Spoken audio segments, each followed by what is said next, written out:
The story we know begins with a monster. A king so consumed by ambition, he murdered his own nephews. A man with a twisted body and a twisted soul.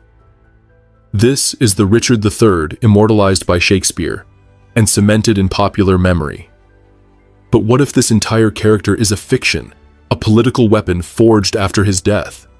The real Richard was a medieval nobleman, a loyal brother, and a king whose reign lasted just 2 years.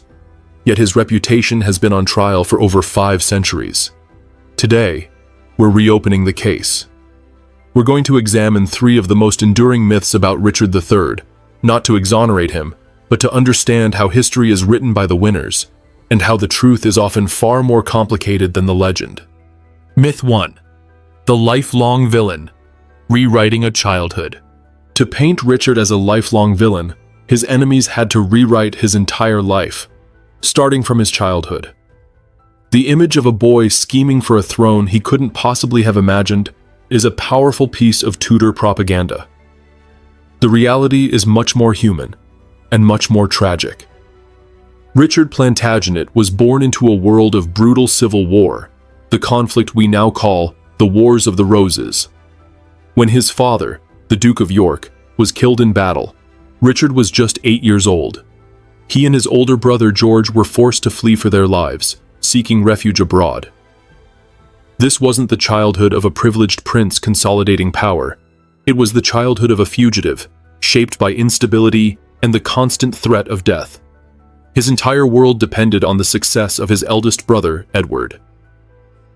When Edward eventually seized the throne as Edward IV, Richard's role was not that of a rival, but of a loyal supporter. He was rewarded for this loyalty with significant responsibilities in the north of England. And here's the crucial detail. By all contemporary accounts, he was remarkably good at it.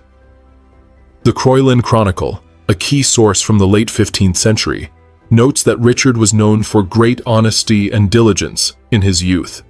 The Italian observer Dominic Mancini wrote that while Richard was small of stature, he was devoted to arms and to the service of his brother. This is the historical Richard before 1483, a competent, loyal, and effective administrator. His reputation was built on service, not treachery. The Tudor narrative of a born schemer requires us to ignore these first 3 decades of his life. It pretends that his loyalty to Edward IV was always a calculated deception, waiting for the right moment to strike. But the evidence suggests a different story. A man whose character was forged in loyalty and duty, whose later actions, however controversial, emerged from the chaotic and deadly politics of 1483, not from a predetermined path of villainy. The invention of Richard the Monster was a political necessity for the Tudors. Henry VII took the crown by defeating Richard in battle. To legitimize his own shaky claim, Henry had to delegitimize Richard's reign entirely.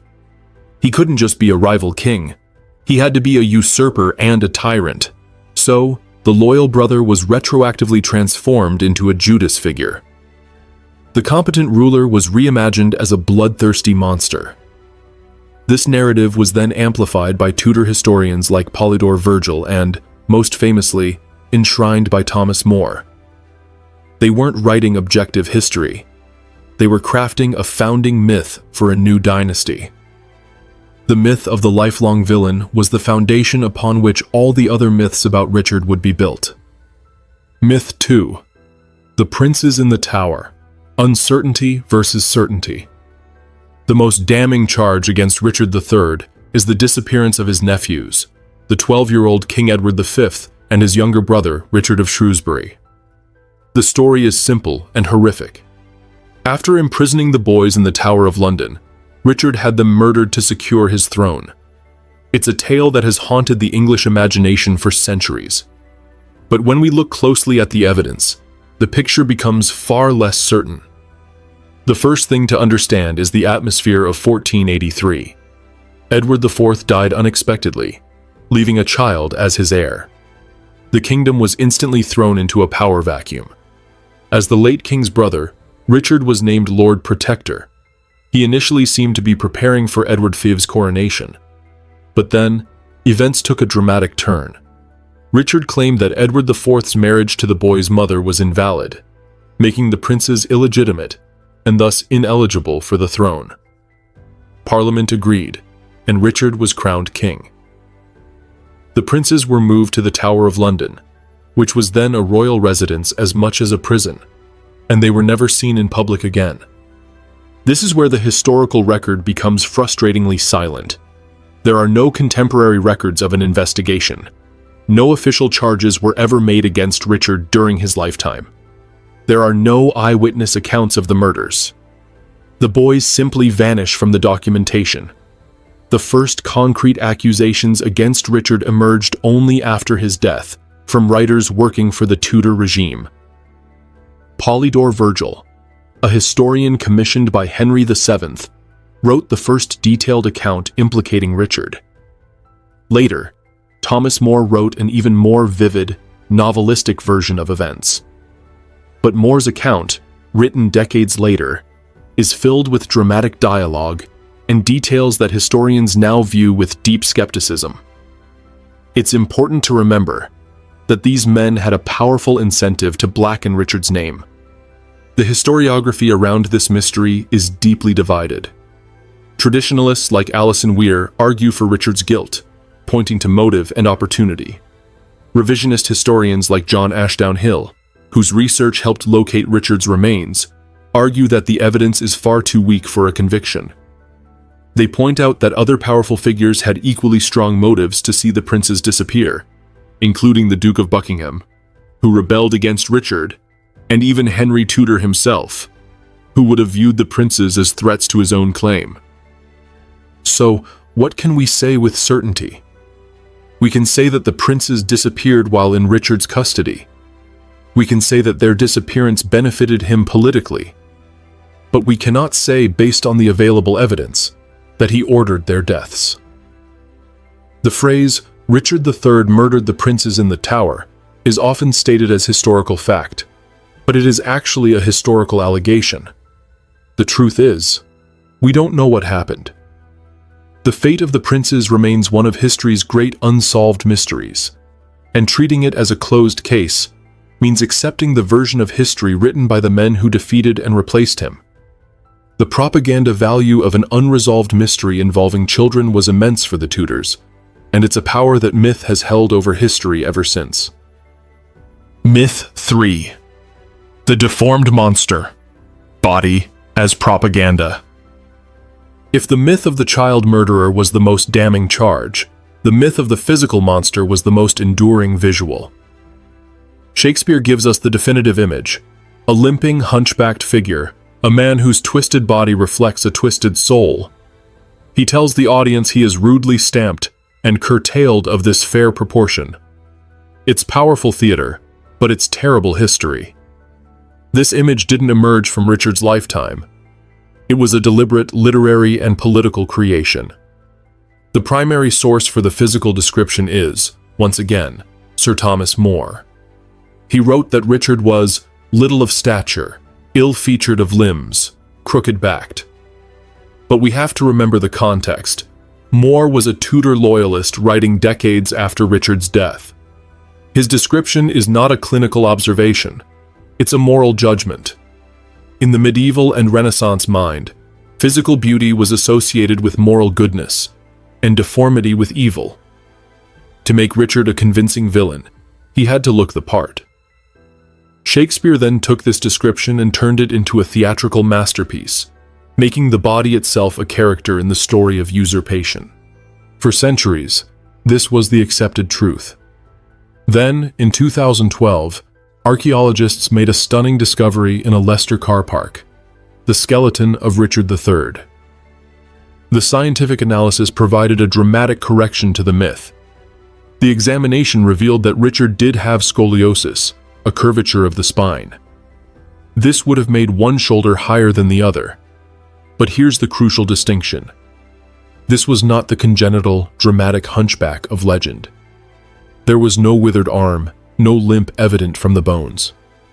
The scoliosis could have been concealed by well-tailored clothing. This was a man who, by all historical accounts, was an active and capable soldier.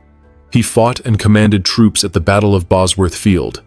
The idea that he was a physically incapacitated monster is simply not supported by the physical evidence.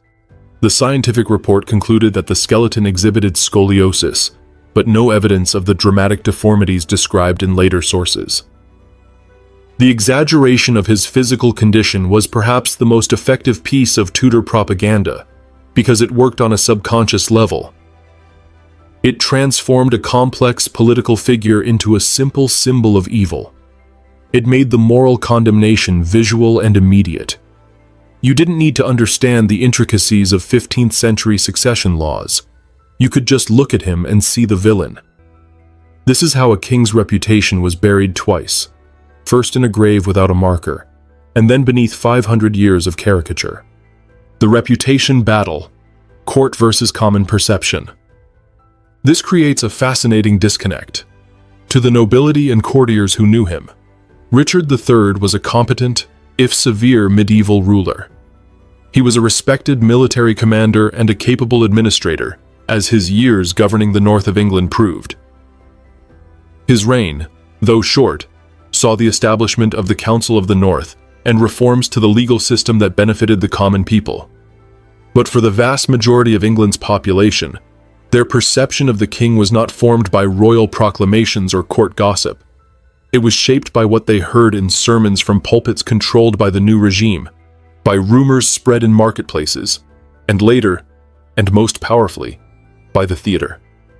For generations after his death, most people's entire understanding of English history, particularly the Wars of the Roses, came from Shakespeare's plays. He wasn't just a playwright. He was a primary historian for the public imagination. The Tudors won the Battle of Bosworth, but they won the battle for history through stories.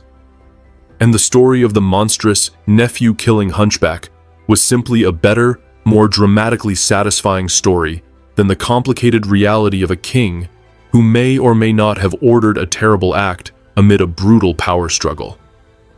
A king's reputation, it turns out, is incredibly fragile. It can be dismantled not by facts, but by a more compelling narrative.